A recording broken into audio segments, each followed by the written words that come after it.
آلک و اصحابک یا حبیب اللہ الصلاۃ والسلام علیک یا نبی اللہ وعلی آلک و اصحابک یا نور اللہ نویت سنت الاعتکاف۔ پیارے پیارے اسلامی بھائیوں اور مدنی چینل کے ناظرین، الحمدللہ عز و جل ہم آج ایک بار پھر نماز جمعہ کے لیے کراچی کے علاقے ڈیفنس میں جامع مسجد فیضان غوث اعظم میں موجود ہیں۔ رب کریم ہم سب کی حاضری کو اپنی بارگاہ میں قبول فرمائے، آج کے دن کی برکتیں ہم سب کو نصیب فرمائے۔ درود پاک پڑھنے کے بے شمار فضائل و برکات ہیں۔ میرے آقا مدینے والے مصطفیٰ صلی اللہ تعالیٰ علیہ وسلم کا فرمان، جس نے مجھ پر صبح و شام 10 بار درود پاک پڑھا اسے قیامت کے دن میری شفاعت ملے گی۔ 10 بار درود پاک پڑھنے میں کتنا وقت لگتا ہے اور انعام کتنا بڑا ہے۔ اور ایک اور بڑی پیاری حدیث جو ہر جمعہ ہم کوشش کرتے ہیں ریپیٹ کریں تاکہ ریمائنڈر مل جائے کہ جمعے کا دن کتنا اسپیشل ہے درود پاک کے لیے، کہ حدیث پاک کا خلاصہ ہے کہ جو جمعہ کے دن 200 مرتبہ درود پاک پڑھ لے اس کے 200 برس کے گناہ معاف کر دیے جاتے ہیں۔ تو ہمیں جمعے کے دن اسپیشلی بار بار کثرت کے ساتھ درود پاک پڑھنا چاہیے، محبت کے ساتھ بآواز بلند درود پاک پڑھ لیں۔ صلو علی الحبیب صلی اللہ تعالی علی محمد صلی اللہ علیہ وسلم۔ مہر چرخ نبوت پہ روشن درود، مہر چرخ نبوت پہ روشن درود، گل باغ رسالت پہ لاکھوں سلام، شہریار ارم تاجدار حرم، نو بہار شفاعت پہ لاکھوں سلام۔ ایک بار پھر محبت سے درود پاک پڑھ لیں۔ صلو علی الحبیب صلی اللہ تعالی علی محمد صلی اللہ علیہ وسلم۔ جو ہمارے مستقل ویور ہیں، حاضرین ہیں، انہیں معلوم ہے کہ ہم ہر جمعے قرآن پاک کی کچھ آیات یا کوئی ایک آیت اس کو پڑھتے ہیں، اس کا ترجمہ پڑھتے ہیں، اس کی تفسیر سمجھتے ہیں، میسج لینے کی کوشش کرتے ہیں۔ جمعے کے دن کو ہم نے الحمدللہ ہمارے بیان کو قرآن کی باتوں کے ساتھ، قرآن کے میسج کے ساتھ خاص رکھا ہے۔ آج قرآن پاک کی پارہ نمبر 1 سورہ بقرہ اور آیت نمبر 105، 105 نمبر آیت کی تلاوت ہوگی، اس کا ترجمہ ہوگا اور اس سے ملنے والا انشاءاللہ پیغام۔ اللہ کریم قرآن مجید میں ارشاد فرماتا ہے، اعوذ باللہ من الشیطان الرجیم، بسم اللہ الرحمن الرحیم، ما یود الذین کفروا من اہل الکتاب ولا المشرکین ان ینزل علیکم من خیر من ربکم واللہ یختص برحمتہ من یشاء واللہ ذو الفضل العظیم۔ آسان ترجمہ قرآن کنز العرفان۔ اے ایمان والو، اے مسلمانوں، نہ تو اہل کتاب کے کافر چاہتے ہیں اور نہ ہی مشرک کہ تمہارے اوپر تمہارے رب کی طرف سے کوئی بھلائی اتاری جائے، حالانکہ اللہ جسے چاہتا ہے اپنی رحمت کے ساتھ خاص فرما لیتا ہے، اور اللہ بڑے فضل والا ہے۔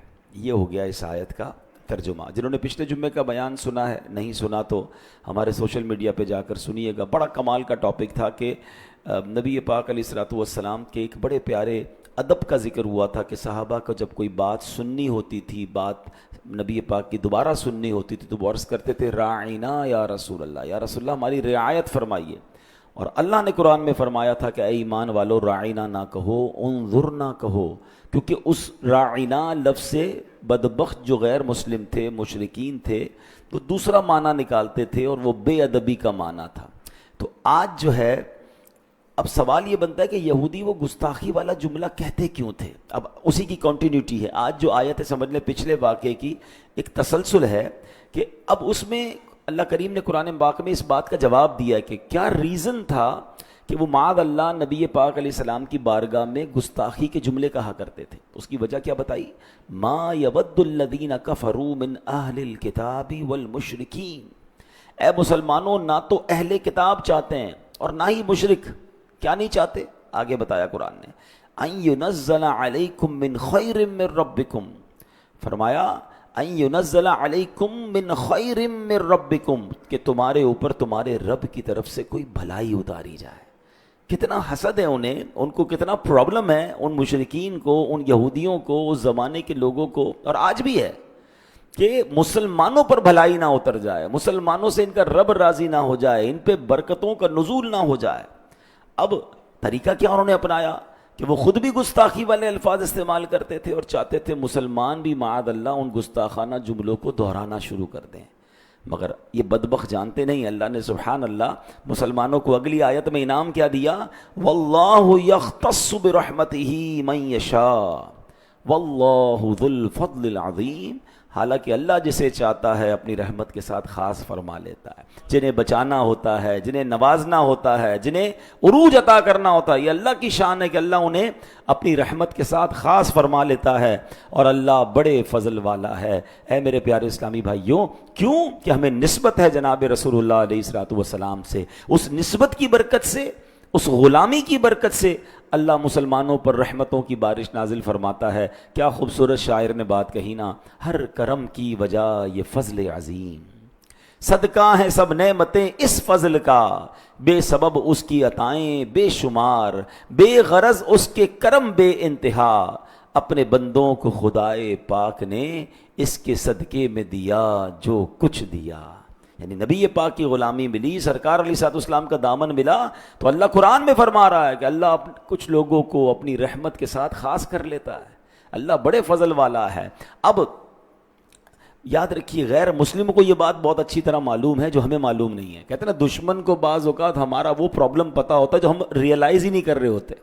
انہیں یہ پتا ہے کہ اگر اس قوم کو برباد کرنا، یہ ابھی سے نہیں صدیوں سے پتا ہے ان کو، کہ اگر مسلمانوں کو تباہ و برباد کرنا ہے، مسلمانوں کو اپنے رب سے دور کرنا ہے، مسلمانوں کے ایمان کو کمزور کرنا ہے، تو ایک ہی طریقہ ہے کہ ان کے دل سے محبت رسول نکال دو، ان کے دل سے نبی پاک سے محبت نکال دو، کیونکہ یہ اپنے نبی سے جب تک محبت کریں گے، یہ کتنے ہی گناہ گار کیوں نہ ہو جائے، اگر کبھی ایسا موقع آئے گا تو یہ اپنی جان دینے سے بھی دریغ نہیں کریں گے، اپنے آقا پر اپنا سب کچھ قربان کر دیں گے۔ اور آج بھی کتنا ہی گناہ گار کیوں نہ ہو مسلمان، ایک وقت کا نمازی نہ ہو، بے شک برے کاموں میں پڑا ہوا ہو، لیکن نبی پاک پر بات آ جائے تو وہ آج بھی گناہ گار اپنا سب کچھ قربان کرنے کے لیے تیار ہو جاتا۔ اور یہی بات ان بدبختوں کو پتا ہے کہ اگر ان کا ایمان کمزور کرنا ہے تو there is only one way۔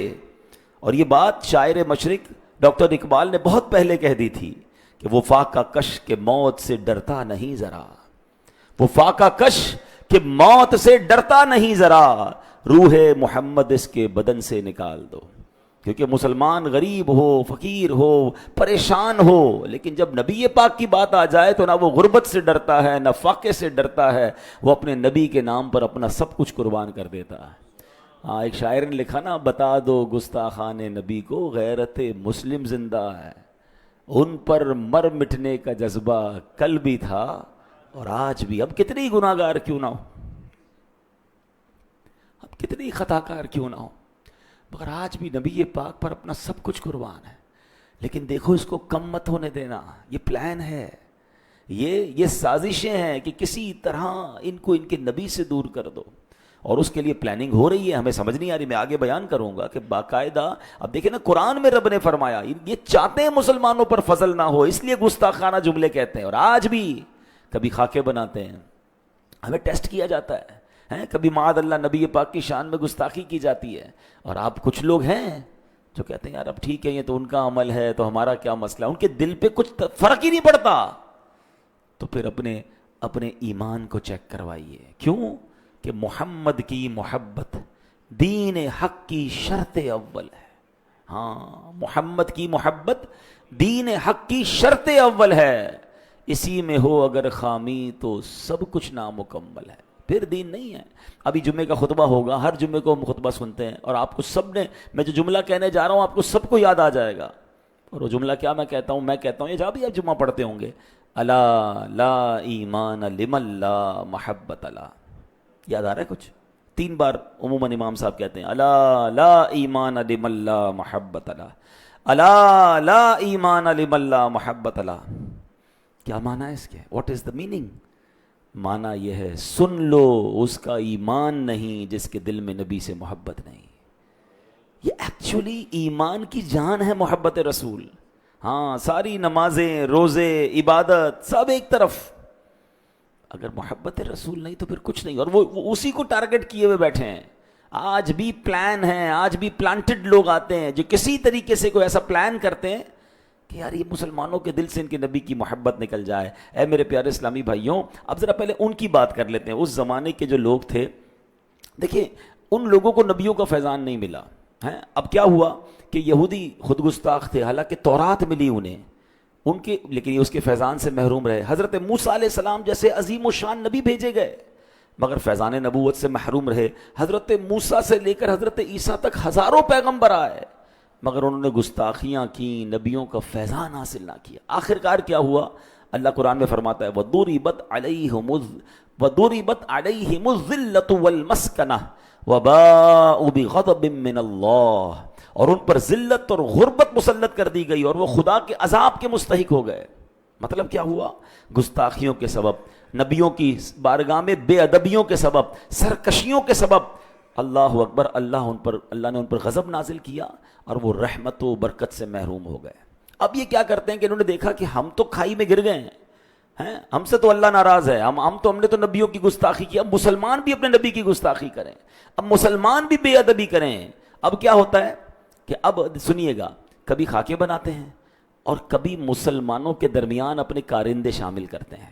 وہ کبھی کبھی مذہبی حلیہ اپنا کر آج کل سوشل میڈیا پر, ٹی وی پر آ کر بیٹھتے ہیں اور پھر بے باکیاں کر رہے ہیں, گستاخیاں کرتے ہیں. اور لوگ کہتے ہیں تو اظہار رائے ہے جناب, آزادی اظہار رائے ہے. معاذ اللہ, وہ چاہتے کیا ہیں کہ کسی طرح ہماری زبان پر بے ادبی ہے. دیکھیں یہودیوں نے اس زمانے میں صحابہ کو نہیں کہا تھا آپ گستاخی کریں, وہ گستاخانہ جملے کہنا شروع کر دیا انہوں نے تاکہ ان کی زبان سے بھی وہ ادا ہو جائیں.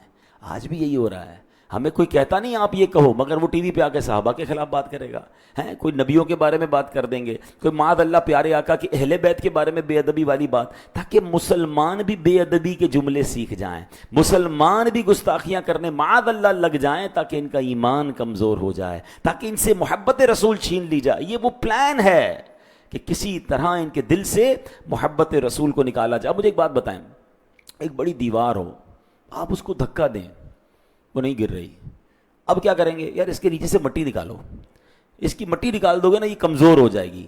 تو ہمارے ایمان کی دیوار ہے, اور اب اس کے نیچے سے ڈائریکٹ کوئی نہیں کہتا معاذ اللہ نبی پاک کے بارے میں, وہ صحابہ کے بارے میں بات کریں گے, وہ اولیاء کے بارے میں بات کریں گے, وہ اہل بیت کے بارے میں بات کریں گے. آپ کو کہیں گے دیندار لوگوں سے علماء کے پاس جانے کی کیا ضرورت ہے, تاکہ پہلے آہستہ آہستہ مٹی نکلتی جائے. پہلے علماء سے دور کرو, پھر اولیاء سے دور کرو, پھر صحابہ سے کرو, پھر اہل بیت سے کرو, اور آخری وقت اتنی دیوار کمزور ہو جائے کہ پھر دین سے ہی دور کر دو. یہ سمجھیے بات. مجھے بتائیں, ماشاءاللہ آپ جمعے میں آتے ہیں, کچھ سیکھ کے جاتے ہیں نا. اگر آپ یہ آنا ہی چھوڑ دیں عالم دین کے پاس یا مبلغین کے پاس, جمعے کا خطبہ سننا ہی چھوڑ دیں, تو جو جمعے کے دن یہ جہاں جہاں آپ سیکھتے ہیں, یہ کس سے ملا؟ مجھے اور آپ کو آج تک جو دین ملا ہے, میں نے اور آپ نے آج تک جو سنتیں سیکھی ہیں, جو علم دین سیکھا ہے, وہ کس سے سیکھا؟ وہ علماء سے سیکھا, ان کی کتابوں سے سیکھا. ہم تو صحابہ سے ڈائریکٹ نہیں ملے نا, ہم تو نبی پاک سے ڈائریکٹ نہیں ملے. علماء وارث الانبیاء ہیں, اسی لیے وارث الانبیاء کہا جاتا ہے کہ وہ تبلیغ کا کام جو نبی پاک اور صحابہ نے کیا اب وہ کر رہے ہیں. لیکن پلان دیکھیں, کہتے ہیں علماء کی ضرورت ہی نہیں ہے, اولیاء نے تو کیا ہی کچھ نہیں ہے, صحابہ تو معاذ اللہ کوئی ضرورت نہیں ہے. یعنی کس طریقے سے دین سے دور کرنا ہے. اگر یہ بھولے بھالے مسلمان یہ نہیں سمجھیں گے تو یہ اس زمانے سے سازش ہو رہی ہے. قرآن سنایا میں نے آپ کو کہ یہودی صحابہ کے سامنے وہ گستاخانہ جملے کہتے تھے, اور وہ تو قرآن میں رب نے فرما دیا نا کہ ایسا جملہ نہ کسی نے کہنا ہے نہ اس پر دوبارہ رپیٹ کرنا ہے. لیکن یہ میسج ہے ہم سب کے لیے. اسی طرح میرے پیارے اسلامی بھائیوں, اب حضرت ابو ہریرہ رضی اللہ تعالیٰ کا واقعہ سنیے. سب سے زیادہ حدیثیں انہوں نے روایت کی ہیں. اب ان کی ایک ایسی عشق والی عادت تھی, اور ان کو پتا تھا کہ ایمان مضبوط کیسے کرنا ہے. ہوتا کیا تھا کہ جب وہ نبی پاک علیہ الصلوۃ والسلام کے صحابی تھے, جب کسی دیہاتی کو دیکھتے تھے نا جو دور سے آیا ہے, تو اس کو کہتے آپ نے پیارے آقا علیہ السلام کی زیارت کی ہے؟ تو کہتا میں نے زیارت نہیں کی. بولے بیٹھو میں آپ کو نبی پاک کا حلیہ بتاتا ہوں, پیارے آقا کی باتیں بتاتا ہوں, نبی پاک کے اوصاف بتاتا ہوں. اب سوال ہے کہ یار ایک دیہاتی ہے, دور سے آئے, پہلے نماز سکھائیں, پہلے قرآن سکھائیں, پہلے سنتیں سکھائیں؟ نہیں, وہ جانتے تھے کہ سب سے پہلے سافٹ ویئر کون سا ڈالنا ہے, وہ عشق رسول کا سافٹ ویئر ڈالنا ہے. یہ نبی پاک سے محبت کر لے گا نا, پھر نمازی بھی بن جائے گا, پھر قرآن بھی پڑھے گا, پھر یہ سنتوں پر بھی عمل کرے گا. اور جناب نمازیں بھی ہیں, روزے بھی ہیں, سب کچھ ہے, اور اگر محبت رسول نہیں ہے تو پھر کچھ بھی نہیں ہے. اب یہ کون کر رہا ہے؟ یہ صحابی رسول کر رہے ہیں. وہ جانتے تھے کہ نبی پاک سے جب دلی رشتہ مضبوط ہو جائے گا نا تو ایمان پختہ ہو جائے گا. ایمان جتنا پختہ ہوگا نیکیوں میں دل بھی لگتا ہے, آدمی جنت کے راستے پر بھی چل جاتا ہے. تو محبت رسول ہمارے اندر بھی ہونی چاہیے, ہمارے بچوں کے اندر بھی ہونی چاہیے. ہم اپنے بچوں کو نبی پاک کی باتیں بتائیں, ان کے اوصاف بتائیں, ان کے معجزات بتائیں, ان کی خوبصورتی بتائیں, ان کے کمالات بتائیں. ہاں, ان کا دل نبی پاک سے محبت سے بھر دو. آپ عاشق رسول بن گئے نا, پھر انشاءاللہ سارے کام آسان ہو جائیں گے. تو یہ ہے بیسک چیز جو ہمیں سمجھنی ہے. اے میرے پیارے اسلامی بھائیوں, اب عشق رسول بڑھائیں کیسے؟ محبت رسول ہم کیسے اضافہ کریں؟ اس کا بھی علماء نے طریقہ بتایا کہ بڑی پیاری بات بتائی کہ سب سے پہلے تو قرآن میں جو رب نے نبی پاک کی شانیں بیان کی ہے نا, قرآن نے جس طرح اپنے حبیب کا ذکر کیا, اللہ نے جس طرح اپنے حبیب کا ذکر کیا, جس طرح نبی پاک کی شان, آپ دیکھیں میں کوشش کر رہے ہیں ہم جمعے میں بھی ہم نبی پاک کے بہت سارے اوصاف قرآن سے سمجھتے ہیں. تو قرآن سے جب آپ نبی پاک کی شان پڑھتے ہیں نا تو عزت, تعظیم, محبت بہت بڑھ جاتی ہے. تو ایک طریقہ تو یہ ہے, تو اس کو پڑھیں, اپنے بچوں کو سنائیں. اس کی کتابیں ماشاءاللہ مل جاتی ہیں, اب ہمیں کہیں مکتبۃ المدینہ پر موجود ہوتی ہیں. پھر درود پاک کی کثرت درود, یاد رکھیے جس سے محبت ہوتی ہے نا بندہ اس کا ذکر زیادہ کرتا ہے. اب میں کہوں جناب نبی پاک سے محبت بہت زیادہ ہے, پورے دن میں نام کتنی بار لیا آپ نے؟ میں آپ کو سچ بتاؤں, کبھی کسی آپ کے ساتھ بھی ہوتا ہوگا, کبھی کسی دوست کے ساتھ بیٹھے نا, تھوڑی دیر میں پتہ چل جاتا ہے اس کو اپنے کس سے زیادہ محبت ہے. جس کو اپنے بچے سے محبت ہوگی نا, ہر تھوڑی دیر بعد اپنے بچے کا کسی نہ کسی بہانے سے ذکر کرتا رہے گا. کسی دوست سے بہت محبت ہوگی, تھوڑی دیر بعد اس دوست کا بات کرے گا. کسی کو اپنے والد سے محبت ہے, اپنی والد کا ذکر کرے گا. یعنی بندے کے پاس بیٹھ کر پتہ چل جاتا ہے کہ یہ کس سے پیار کرتا ہے. سچ بتاؤ, کیا عاشق رسول کے پاس بیٹھ کر پتہ نہیں چلنا چاہیے نبی پاک سے کتنا پیار کرتا ہے؟ یار یہ جب دیکھو پیارے آقا کی باتیں کرتا ہے, جب دیکھو ان کا نام لیتا ہے, جب دیکھو ان کا ذکر کرتا ہے, ان پر درود پڑھتا ہے. یہ ہونا چاہیے. ذکر رسول سے زبان تر رکھیے, یہ آپ کے عشق رسول میں اضافے کا باعث بنے گا. پھر علماء فرماتے ہیں کہ سیرت رسول پڑھیں. بہت بڑا مسئلہ یہ کہ ہم نے نہ جانے کس کس کی جو ہے نا بایوگرافی اور کس کس کی ہسٹری کو پڑھا ہے. نہیں پڑھا تو نبی پاک کی سیرت کو نہیں پڑھا. یار جس نبی کا کلمہ پڑھا ہمیں پتہ ہی نہیں ہے کہ ان کی مکی زندگی کیسی تھی, ان کی مدنی زندگی کیسی تھی. واللہ آپ توجہ کے ساتھ ایک بار پیارے آقا کی پوری لائف کو پڑھ لیں, سیرت رسول کو پڑھ لیں, آپ دیوانے ہو جائیں گے. آپ کے مزے کو مزہ آ جائے گا. میں آپ کو بہت ساری کتابیں, ہزاروں, بلکہ سچی بات یہ صدیاں ہو گئی نبی پاک کی سیرت لکھی جا رہی ہے, مگر بات پوری نہیں ہو رہی ہے. ہاں یہ بھی کمال ہے. پیارے آقا کے اوصاف کا ایک کمال یہ ہے کہ ان کی تعریف میں, ان کی شان میں 1400 سال سے لکھا جا رہا ہے, مگر بات پوری نہیں ہو رہی. کیوں نہیں ہو رہی؟ شاعر کہتے ہیں نا, زندگیاں ختم ہوئیں اور قلم ٹوٹ گئے. زندگیاں ختم ہوئیں اور قلم ٹوٹ گئے. آقا تیرے اوصاف کا ایک باب بھی پورا نہ ہوا. ایک چیپٹر بھی ابھی تک کمپلیٹ نہیں ہوا ہے. کیوں؟ دلدار بڑے آئے, محبوب بڑے دیکھے, جو دیکھے سبھی ان کے قدموں میں پڑے دیکھے. ارباب نظر کو کوئی ایسا نہ ملے گا, بندے تو بہت مل جائیں گے, پر آقا نہ ملے گا. تاریخ اگر ڈھونڈے گی ثانی محمد, ثانی تو بڑی چیز ہے, سایہ نہ ملے گا. تو اللہ نے ایسا بنایا اپنے حبیب کا. پلیز سیرت پڑھیے. تو میں ایک کتاب سجیسٹ کرتا ہوں, شاید میں نے کئی بار اس کتاب کو پڑھا ہے اور کئی بار تو روتے روتے پڑھا ہے. یعنی وہ کمال کتاب لکھی ہے عبد المصطفیٰ اعظمی صاحب, مفتی عبد المصطفیٰ اعظمی صاحب نے. اس کتاب کا نام ہی سیرت رسول ہے. اور آپ اس کتاب کو پڑھ لیں, بالکل چیپٹر وائز انہوں نے اس کو بنایا ہے کہ پیارے آقا کی ولادت سے پہلے کے واقعات کیا تھے, ولادت کے وقت کے واقعات کیا تھے, بچپن میں لائف مبارک, زندگی مبارک کیسی تھی, پھر ابتدائے اسلام کے واقعات کیا تھے, پھر ہجرت مدینہ کا واقعہ اس میں پڑھیں, مدینہ پہنچ کر پھر پہلی ہجری میں کیا ہوا, پھر جنگ بدر کیسے ہوئی, غزوہ احد کیسے ہوئی, صلح حدیبیہ کیسے ہوا, اس کے بعد فتح مکہ کیسے ہوا. اللہ اکبر. آپ کو ایسا لگے گا آپ اس دور میں پہنچ گئے ہیں. ہاں, روز کے کچھ صفحات پڑھیں باوضو ہو کر. اللہ اکبر. اپنے نبی کی باتیں نہیں پڑھوں گا تو میں کس کی باتیں پڑھوں گا؟ اور آپ یہ باتیں پھر اپنے بچوں کو بتائیں. پھر اس میں نبی پاک کے معجزات بھی ہیں, نبی پاک کا حسن بھی ہے, پیارے آقا کے اعضاء کے کمالات ہیں. سبحان اللہ. آپ کو ایسا لگے گا آپ اس دور میں پہنچ گئے ہیں. تھوڑا وقت نکالیں. ہاں, جس کا کلمہ پڑا ہے, تیرے صدقے میں آقا سارے جہان کو دین ملا, جن کے صدقے دین ملا ہے ان کے بارے میں تو جانو نا یار. پتہ ہی نہیں ہمیں ان کے بارے میں. یقین کریں میں 4-6 سوال کروں اس کے بعد جواب نہیں ہوگا کسی کے پاس. اور جناب اپنے کرکٹروں کے بارے میں تو جناب پتہ نہیں فٹ بالر کے بارے میں دنیا بھر کے لوگوں کے بارے میں معلومات ہے.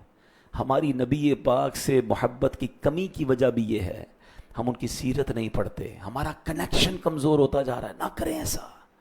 ہمیں اپنے ماں باپ کے بارے میں اتنا پتہ نہیں ہونا چاہیے جتنا ہمیں نبی پاک کے والدین کے بارے میں پتہ ہونا چاہیے. اتنی نبی پاک علیہ الصلوۃ والسلام کی سیرت کا ہمیں مطالعہ. میرا سب کچھ میرے آقا ہے نا, میرے تو آپ ہی سب کچھ ہے رحمت عالم, میں جی رہا ہوں زمانے میں آپ ہی کے لیے. اللہ کرے ایسے بن جائے. اب قرآن پاک کی آیت کا اگلا حصہ, واللہ یختص برحمتہ من یشاء واللہ ذو الفضل العظیم.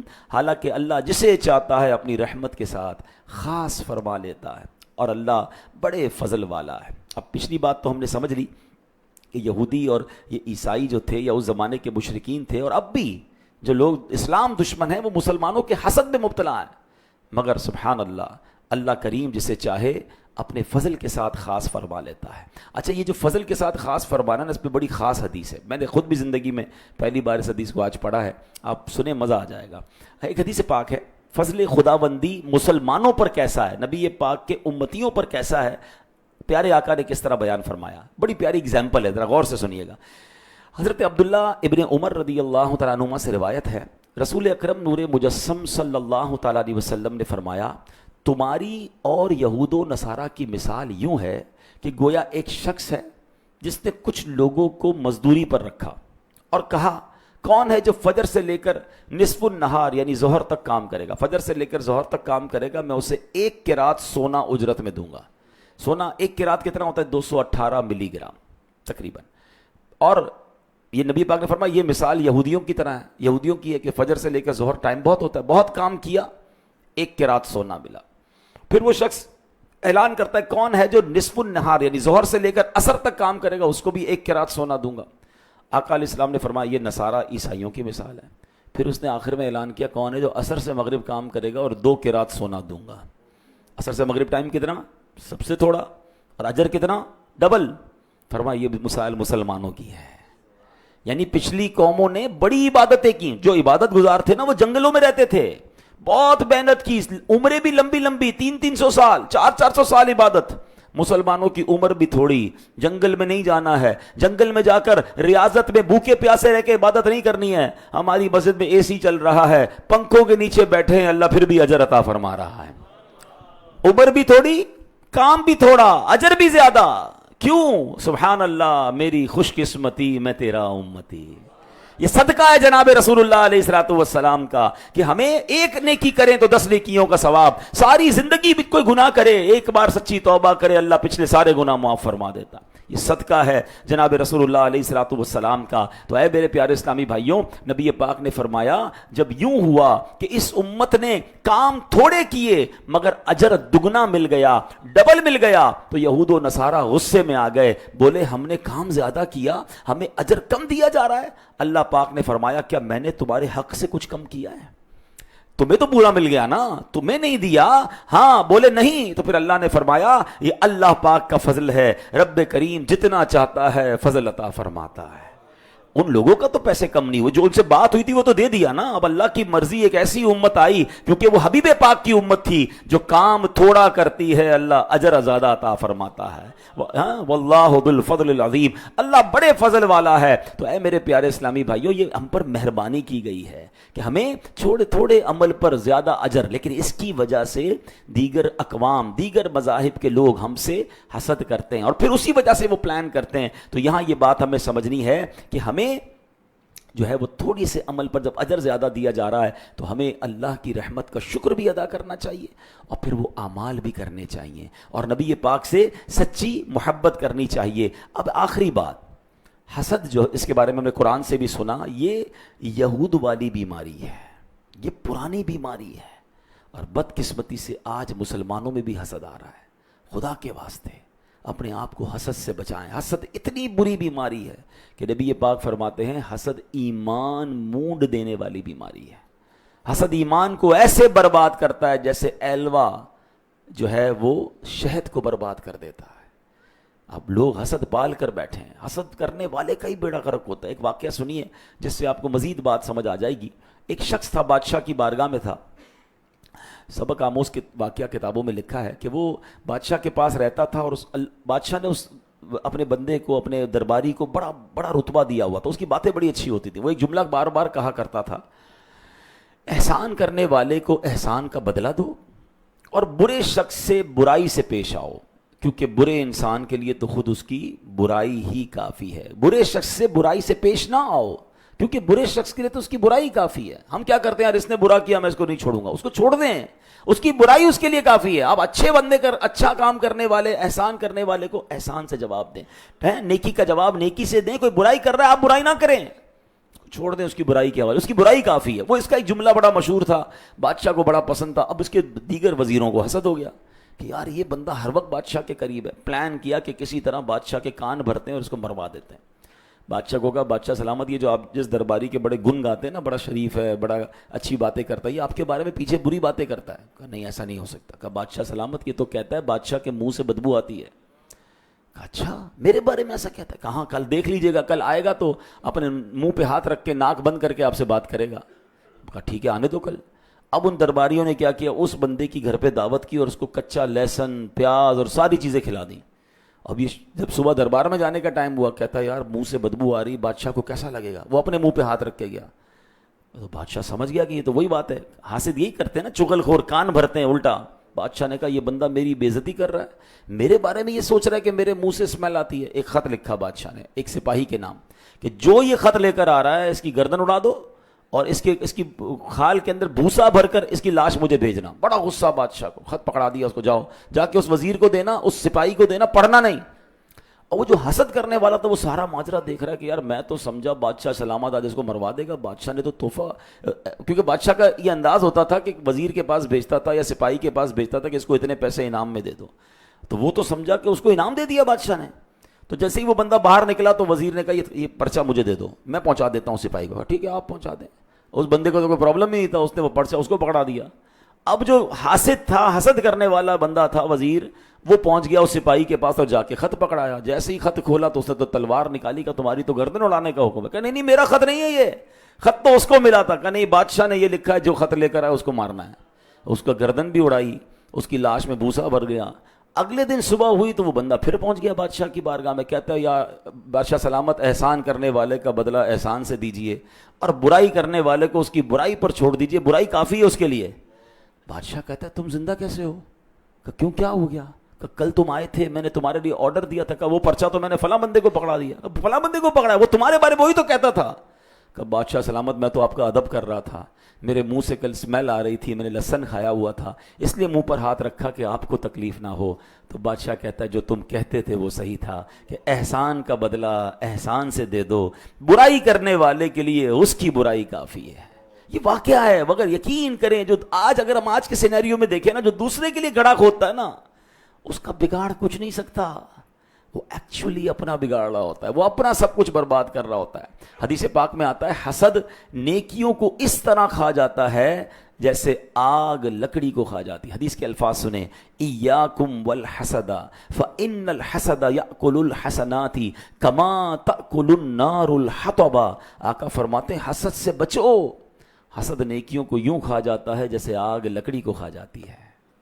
اب میں آپ سے پوچھتا ہوں، آپ نے ابھی جمعے کی نماز پڑھی ہے، ٹھیک ہے، ہو سکتا ہے آپ میں سے کوئی روزے سے ہو، تلاوت بھی کرے، صدقہ خیرات بھی کرے، بڑی مشکل سے سارا دن نیکیاں کرے، اور رات جا کر ان نیکیوں کو آگ لگا دے، تو کتنا افسوس ہوگا کہ یار اس لیے نیکیاں کی تھی۔ دنیاوی مثال دیتا ہوں، سارا دن کام کریں، جاب کریں، محنت کریں، مزدوری کریں، اور آخر میں گھر جا کر سارے دن کی کمائی کو رکھیں اور آگ لگا دیں۔ کیا کہیں گے؟ عقل مند کہیں گے اس بندے کو، یار پورے دن کی کمائی کو آگ لگا دی، کمایا کیوں تھا؟ نیکیوں کو آگ لگ جاتی ہے اگر بندہ حسد رکھتا ہے۔ اور آج اتنا حسد عام ہو گیا، بھائی کو بھائی سے حسد، بہن کو بہن سے حسد، دوست کو دوست سے حسد۔ کیوں ہم حسد کرتے کیوں ہیں؟ یاد رکھیں اللہ پاک کی مرضی، وہ جسے جو چاہے عطا فرمائے، وہ خالق ہے، وہ مالک ہے۔ ہم اللہ کی تقسیم پر کیسے اعتراض کر سکتے ہیں؟ اس کو گاڑی کیوں مل گئی، اس کو بنگلہ کیوں مل گیا، یہ ترقی کیوں کر گیا، میں پیچھے کیوں؟ یہی تو حسد ہے نا۔ ایکچولی حسد یہ کہ جب اگلا ترقی کرتا ہے تو پرابلم ہو جاتی ہے۔ کیوں پرابلم ہو رہی ہے؟ اللہ عطا فرما رہا ہے، ہیں؟ ہم اللہ کی تقسیم پر اعتراض کر رہے ہیں. یہ حرام، جہنم میں لے جانے والا کام. اچھا ایک اور عجیب بات، جس سے حسد ہے نا اس کا بگاڑ کچھ نہیں سکتے ہم. ایسا تھوڑی کہ میں حسد کروں گا تو وہ نیچے ہو جائے گا. اللہ نے عزت رکھی ہے، سارے اب پاکستان اس سے حسد کرے نا کچھ بھی نہیں کر سکتا اس کا. ہاں وَتُعِزُّ مَن تَشَاءُ وَتُذِلُّ مَن تَشَاءُ بِيَدِكَ. ہم اپنا ہی نقصان، ایک تو نیکیاں برباد کر رہے ہیں، الٹا حسد کرنے والے کا ایک اور پرابلم کیا، اس کو نیند نہیں آتی، اس کو ٹینشن بڑی رہتی ہے، وہ بے سکون ہو جاتا ہے کیونکہ وہ جل رہا ہے نا، وہ آگ میں جل رہا ہے، حسد ہو رہا ہے، جیلسی ہو رہی ہے. ہمیں آ کر کچھ لوگ کہتے ہیں کبھی کبھی نیند نہیں آتی، دماغ بہت سوچ رہا ہوتا ہے. تو چیک کریں کسی کا حسد تو نہیں پال لیا. اچھا حسد جو ہے نا ہمیشہ یاد رکھے کسی جاننے والے سے ہی ہوتا ہے. ہاں مجھے کراچی میں رہتے ہوئے نائجیریا کے کسی بندے سے حسد نہیں ہوگا، جانتے ہی نہیں تو کیا حسد ہوگا، کسی رشتہ دار سے ہوگا، کسی دوست سے ہوگا، ہاں کسی کاروبار، ہم جیسے کاروبار کرنے والے سے ہوگا، ہم جیسی فیلڈ کے لوگوں کے ساتھ ہوگا. اور یہ سوچنا چھوڑ دیں کہ مجھے حسد نہیں ہو سکتا. حسد تو نبی کے بیٹے کو کروا دیا تھا. قابیل اور حابیل میں کیا پرابلم تھا؟ تو ہمیشہ یاد رکھیں یہ حسد پروف کوئی نہیں ہوتا، اپنے آپ کو چیک کرتے رہنا ہوتا ہے کہ یار کوئی ہے کہ جس کی ترقی میں مجھے پرابلم ہوتی ہے، کسی کی تعریف کریں تو مجھے تکلیف ہوتی ہے. اگر ہو رہی ہے تو توبہ کریں، حسد کو نکالیں اپنے اندر سے. میں حسد کر کے سامنے والے کا کچھ نہیں بگاڑ رہا، میں اپنا بگاڑ رہا ہوں، میری نیکیاں برباد، میری بے سکونی، میں جہنم کی آگ تیار کر رہا ہوں. نہیں، اپنے دل صاف کریں یار، خوش ہونا سیکھیں، لوگوں کی ترقی میں خوش ہونا سیکھیں. ہاں یہ جملہ سیکھ جاؤ کہ سب کا بھلا سب کی خیر، سب کے بھلے میں اپنی خیر. کوئی آ کر بتائے نا یار اس نے نیا بنگلہ بنا لیا، اللہ اور برکت دے. اچھا ہوتا یہی ہے، اس لوگوں کے سامنے یہ کہہ رہے تھے ارے ماشاءاللہ اللہ اس کو برکت دے، دل میں تکلیف ہو رہی ہے، 2 نمبر کے پیسے سے بنایا ہوگا.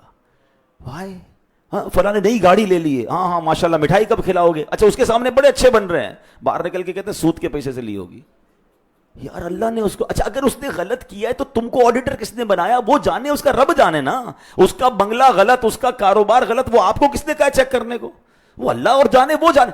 ہم ترقی میں خوش نہیں کیوں نہیں ہو رہے؟ یار یہ مشہور کیسے ہو گیا، اس کو تو ہمارے محلے میں کوئی نہیں جانتا تھا. اچھا اتنا خوبصورت کیوں ہے، میرا چہرہ ایسا کیوں نہیں؟ یہ اللہ کی تقسیم ہے.